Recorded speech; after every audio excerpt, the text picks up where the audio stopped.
فخر زمان د پاکستان کرکټ بورډ ډایریکټر ستا ډېرې سپینې خبرې کړې وې چې په هغې یو ډیټیل ویلاګ تاسو سره ما شریک کړی. اوس د هغه خبرو په وجه باندې فخر زمان ته راتلونکي وخت کې مشکلات جوړېدی شي. څه مشکلات جوړېدی شي په هغې باندې هم تفصیلا خبره کوو. بل د چیمپئن لیګ نن فائنل میچ دی چې دغه فائنل میچ دپاره د محمد رضوان لوبډله او د شاداب خان لوبډله فائنل ته کوالیفای شوې ده. دا میچ په نن 3 بجې شروع کیږي. وان ډے فارمیټ چیمپئن لیګ چې کوم ډومیسټک و چې اوس ته هغه کلاړیان وتلي د پاکستان چې کوم غټ کلاړیان لکه بابر اعظم، نسیم شاه، شاهین افریدي، محمد رضوان، دا کلاړیان الریډي د چیمپئن لیګ نه آوټ شوي په دې وجه باندې چې د انګلند خلاف کم ټیسټ سیریز روان دی هغې کې کم کلاړیان په سکواډ کې شامل وو هغه پی سی بي د ډومیسټک لیګ نه ویښلي وو چې تاسو ریسټ وکړئ. چونکې ریسټ نو پکاره،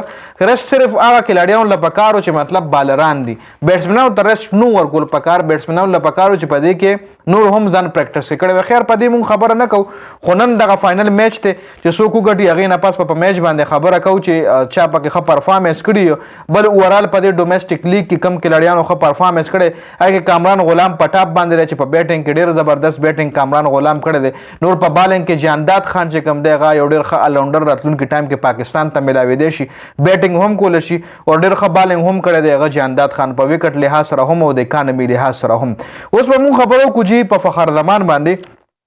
ځکه یو څو ورځې مخکې د پی سی بي یو کنیکشن میټینګ شو چې کې د پاکستان کرکټ ټیم سینیر کلاړیانو هم شرکت کړو. محسن نقوي په دغه میټینګ کې موجود نو، په ویډیو کال په ذریعه باندې محسن نقوي هم په دغه میټینګ کې شرکت کړی و. په دغه میټینګ کې د پاکستان کرکټ ټیم کلاړیانو حوالې سره د هغوی د NOCs حوالې سره د هغوی د سیلریز حوالې سره چې کوم ایشوز په هغې باندې خبره شوې وه چې بیا د کلاړیانو نه هم پوښتنه وشوه چې د پاکستان کرکټ ټیم کم پرفارمنس دی، دا ولې داسې خراب پرفارمنس دی او راتلونکي ټایم کې دا پرفارمنس موږ څنګه خو کولی شو. مختلف کلاړیانو مختلف سجیشن ورکړل چې کله د فخر زمان نمبر راغو نو فخر زمان ولا صفا الفاظو کې وي چې منم د پاکستان کرکټ ټیم کې نا اتفاقي وه، د پاکستان کرکټ ټیم کې ګروپ بندي وه. خو دې نه علاوه د پاکستان کرکټ بورډ چې کم منیجمنټ سټاف دی، کم ډایریکټرز دي، ای هم کلاړیانو سره زیاتې کوي چې کې یو ډایریکټر هم ناستو چې هغه په صفا الفاظو کې وي چې تعالی ما د NOC دپاره 2 ځله میسیجز کړي، تا یو ځله مله د هغې ریپلای نه ده کړې.